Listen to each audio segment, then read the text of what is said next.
Hello, I'm David Scranton, and thank you for watching. Today, we're talking about the investing for income strategy and ways that you can know if this strategy will work for you. So now I want to bring in today's special guest, Drew Pelton, founder and president of Drew Pelton Investment Services, a retirement income store located in Baton Rouge. Drew has more than 30 years of experience helping folks plan and save for retirement. And he's also the host of the Retirement Income Show right in Baton Rouge. Drew, I see you got your radio mic there. You're loaded for bear. You're ready to go. It's great to have you here with us. I'm loaded for bear, Dave, and thanks for having me. As always, I appreciate it. So, Drew, tell me what are some of the most common misconceptions you find that people have? Maybe prospective clients that come in your office that talk to you, or people who call in for your radio show. What are some of the most common misconceptions they might have about investing for income? The biggest misconception is that I believe that they can, and that I see, that they can get income, that they can generate income, predictable, reliable income out of a capital gains, capital appreciation strategy where they're primarily invested in the stock market. And as we know, the market's been up for well over a year since with COVID-19 and started going back up. So people start thinking, oh, I'll be okay because I've got a rate of return that's really decent, maybe even 10% or greater. And then they say, oh, I can take income, I can take the money off the top. The problem is they're not prepared, not just if, but when the market corrects at some point in the future. And they're not utilizing an income strategy that would come from yields and dividends, yields being dividends and or interest that comes from any kind of security that would generate that, which takes professional money management to get that job done. Yeah, so essentially they're trying to engineer income by converting growth to income, which, as you said, doesn't always work. But it's kind of ironic, isn't it? Because most of the time, isn't it true that most people's retirement goals tend to be geared around things for which they need income to accomplish? That's the crazy thing. You know, I say on my radio show all the time, or even in a presentation, a webinar or a public presentation, what's it about? It's about income, income, income. The name of my radio show is Retirement Income. What do you need in retirement? You need income. Most people do not want to invade their principal or spend down their principal during their retirement because then they end up running out of money, which is one of the biggest fears that people have in retirement is running out of money. Mm. So is that why you always say on your show that investing for income is one of the major keys to reducing people's financial stress during retirement?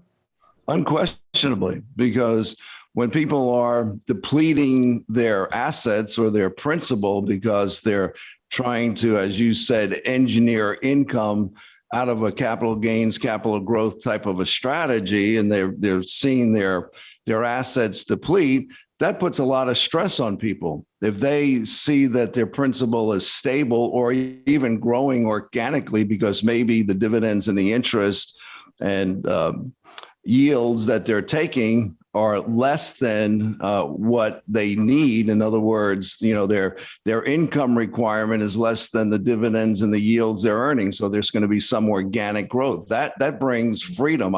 The opposite of stress to me is comfort and confidence. That's what you want in retirement. Yeah. You want to be comfortable and confident. Yep, well said. Now, some people do have lump sum goals. You know, I don't know what it is. I think it's because of COVID. But in the last month, I've recently talked to 3 clients who've gone out and purchased RVs. So they got a little bit of this live for today philosophy. But, you know, what other examples do you have of some lump sum expenditure goals that people are going to have once they retire? And how often? Do you see that often, or is that really something that's very infrequent?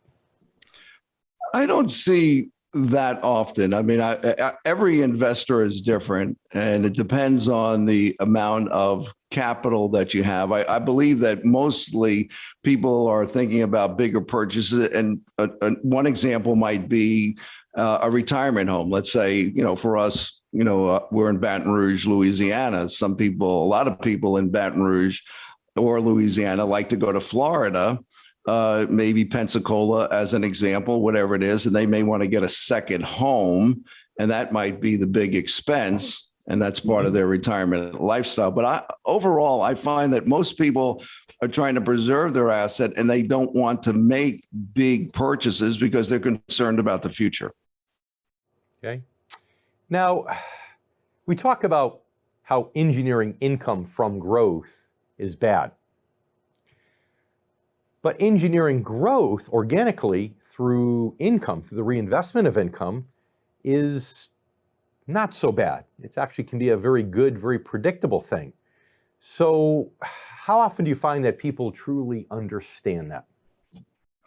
Generally speaking, I find that people are very, very naive when it comes to understanding the necessity or just the basics of investing for income. Most people are programmed by Wall Street, programmed by the voice of the stockbroker that says, you've got to be all in all the time. And the way you get income, the way you get growth is by being in the stock market. And they suggest that, over time, you're going to get greater growth being in the stock market. And people do not realize that if you're invested with the right firm, as our fiduciary firm, Sound Income Strategies, then they're going to have the opportunity for much higher yields, again, dividends and interest, that are going to generate the kinds of returns on that, or the kinds of, I'll call that the percentage gains, whether it's 5-6%, I'll say between 4 and 6%, that could be your organic growth on a more stable type of an investment, bond and bond-like types of instruments. Sure. So bottom line, what would you say is the main benefit for those folks retired or approaching retirement? The main benefit of investing for income? Well, I'll go back to a qualitative answer where I said they get the comfort and confidence. And they get the comfort and confidence because the quantitative picture is stronger, because they have stability of principal and they have more dependable income. And when people know that, that's where they get the stress reducer or the comfort and confidence. Sure. I mean, essentially, it's, the interest and dividends become a renewable resource, so people can spend it every year with a clear conscience and not have the stress of thinking, gosh, I'm taking money out of principal. Am I really going to have enough to last? So, Drew Pelton, it's been our pleasure as usual. Thanks so much for being with us on the show. Thank you, Dave. It's always a pleasure. And thank you for clicking this video. If you enjoyed our interview, please click the thumbs up button to give us a like. And make sure you subscribe to our YouTube channel for more interviews with financial advisors from around the country.